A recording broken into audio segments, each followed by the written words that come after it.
There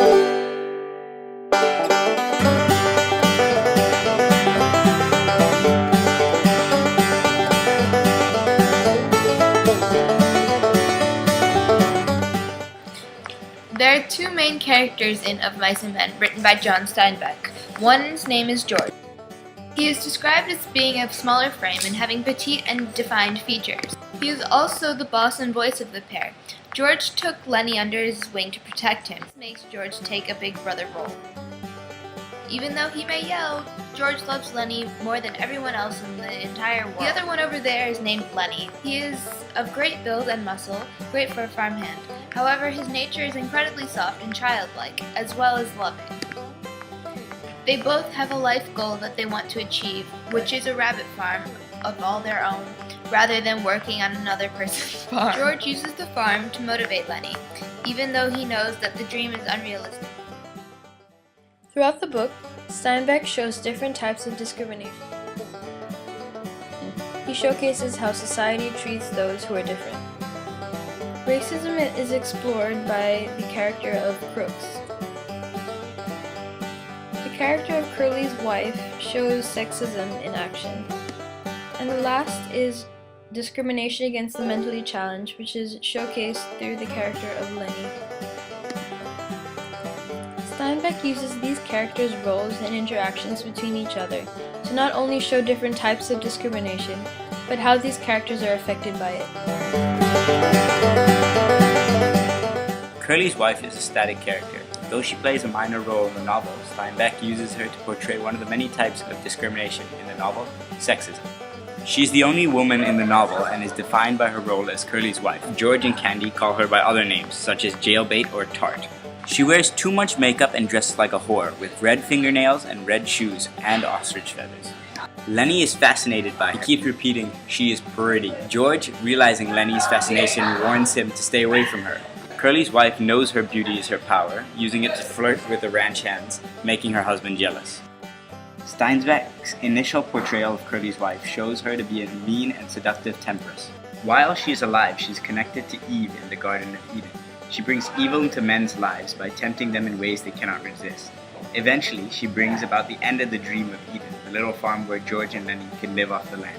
When she says, "Anne, what am I doing? Standing here talking to a bunch of biddle stiffs, a nigger and a dum-dum, a Lucy all sheep, and liking it because they ain't nobody else." Curly's wife says this when she walks into Crooks' room, where Crooks, Lenny, and Candy are. Nigger refers to Crooks, Dum-Dum refers to Lenny, and lousy old sheep refers to Candy. This shows the effect of discrimination on Curly's wife. Through this character, Steinbeck strives to illustrate the role of women in the world today. He illustrates how women are discriminated against and looked at as merely sexual objects and possessions of men. In John Steinbeck's novel, Crooks is used to represent the discrimination of racism. In the novel, Crooks is described as being broken and an aloft man. Crooks is a black farmhand in the 1950s era. He is told not to come into the bunkhouse, so he sleeps with the animals in the stables. Can be seen in this quote. Lenny gulped and smiled. "I ain't doing nothing," he said. "Just come and look at my puppy, and I seen your light," he explained. "Well, I got a right to have a light. You go on and get out of my room. I ain't wanting it in the bunkhouse, and you ain't wanting it in this room." "Why ain't you wanted?" Lenny asked. "'Cause I'm black.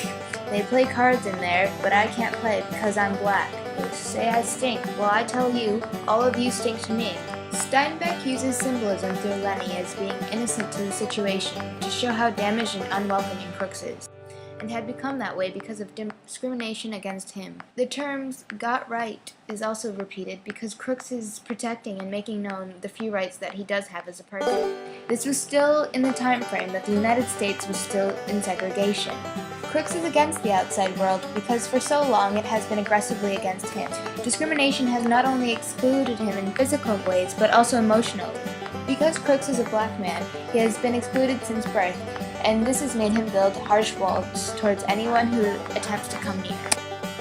He claims that he needs to be loved, like anyone needs to be loved. Steinbeck inevitably conveys that racism is destructive mentally and physically for both sides involved.